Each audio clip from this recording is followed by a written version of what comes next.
When we talk about retirement planning, the two things that typically come to mind are money and when. How much money do I need? And when can I afford to retire?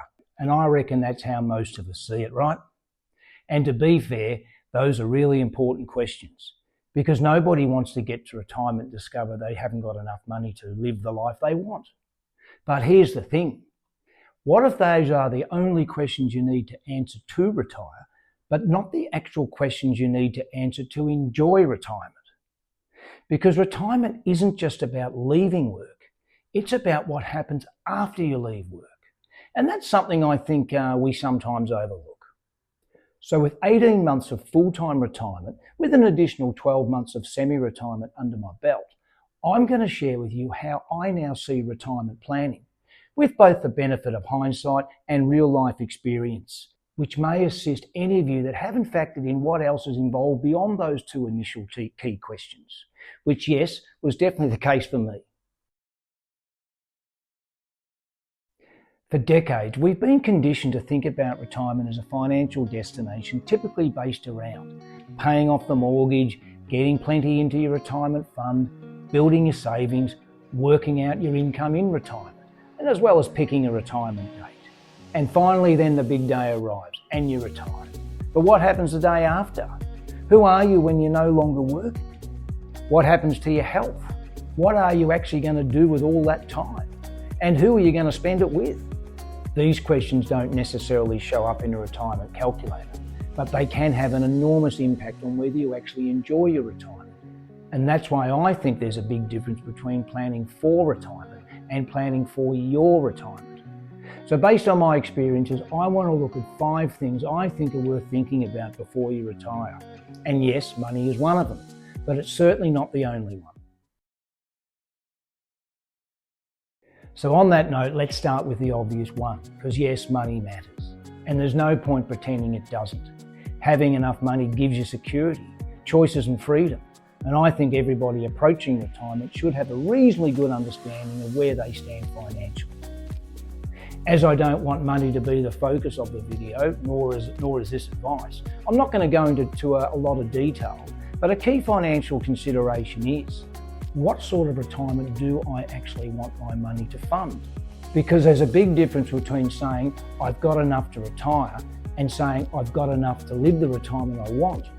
Those aren't necessarily the same thing, because maybe you want to travel, eat out more, assist the kids, update the car, etc. Or maybe you want to have a very simple life and don't need much money at all.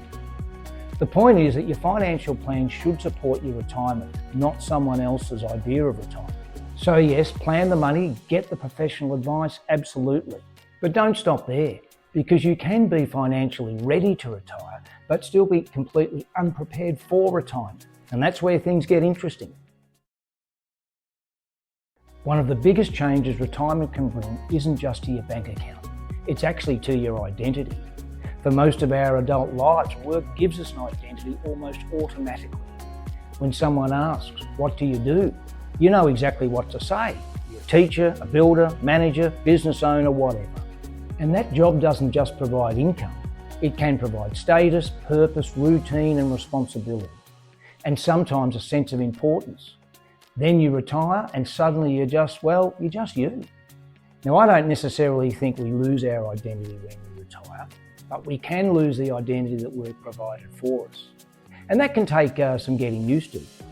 You're no longer the boss. You're no longer the person people come to with questions. You're no longer part of that workplace machine. And all of a sudden, you're now an equal. For some people, as it was for me, that's incredibly liberating. But for others, it can be quite confronting.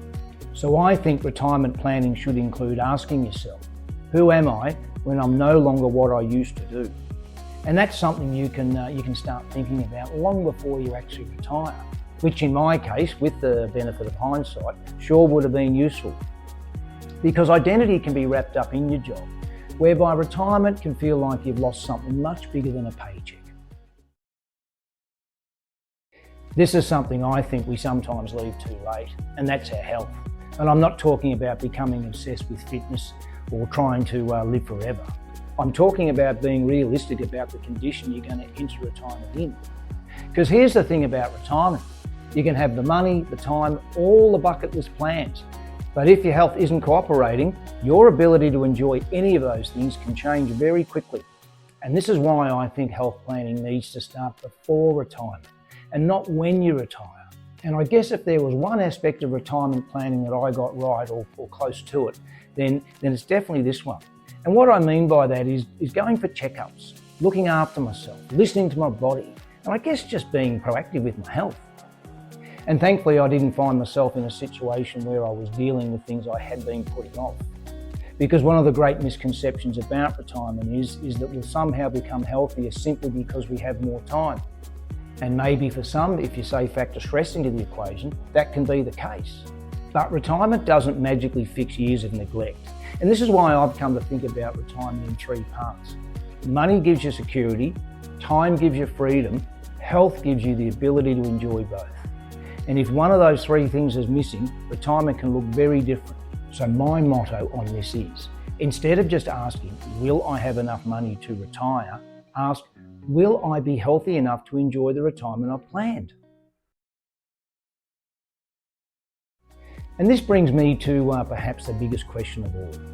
What are you actually retiring to? Because most of us spent years planning to retire from something. Obviously, we're going to retire from work or our job, but there's also the commute, alarm clocks, meetings, stress, etc. And don't get me wrong, that component of it is fantastic. But eventually you've got to retire to something. And from the information that I consume, this is where I think retirement can catch people out by surprise. You suddenly wake up on Monday morning and you don't have to go to work, and it's brilliant. Then Monday becomes Tuesday, Tuesday becomes Wednesday, and you realise something. And that is you've got a lot of time, so what are you going to do with it? Now, I don't think you need some 5-year grand retirement plan, nor do you need every hour of every day mapped out. In fact, I think some of the best parts of retirement can come from having no plan at all. But I think you do need to have some idea of what makes your life enjoyable and meaningful. Maybe it's the usual stuff, travelling, playing golf, having more time for family. Whatever it is, there's no right answer. And that's the whole point, because it's your retirement. But I do think you should at least ask yourself, what does a good ordinary Tuesday look like when I don't have to go to work? Because retirement isn't just about the big holidays and the bucket list experiences. It's about the thousands of ordinary days in between. And finally, people. Who are you going to spend this new life with? Let's face it, work provides something we don't always appreciate until it's gone, and that's social contact. You see people every day, you talk to colleagues, you have conversations, you have shared experiences. Even if some of the people drive you completely mad, they're still part of your social world, and when you retire, a lot of that disappears. That doesn't mean you're going to become lonely, but it does mean you need to be conscious about maintaining relationships and building new ones. And if you're married or in a relationship, retirement can also change things dramatically. You're suddenly spending a lot of time together, which can be wonderful, but it's still an adjustment. And if you're single like me at present, the considerations can be completely different again. So I think relationships need to be part of retirement planning as well. You consider things like, who are the people that matter to me?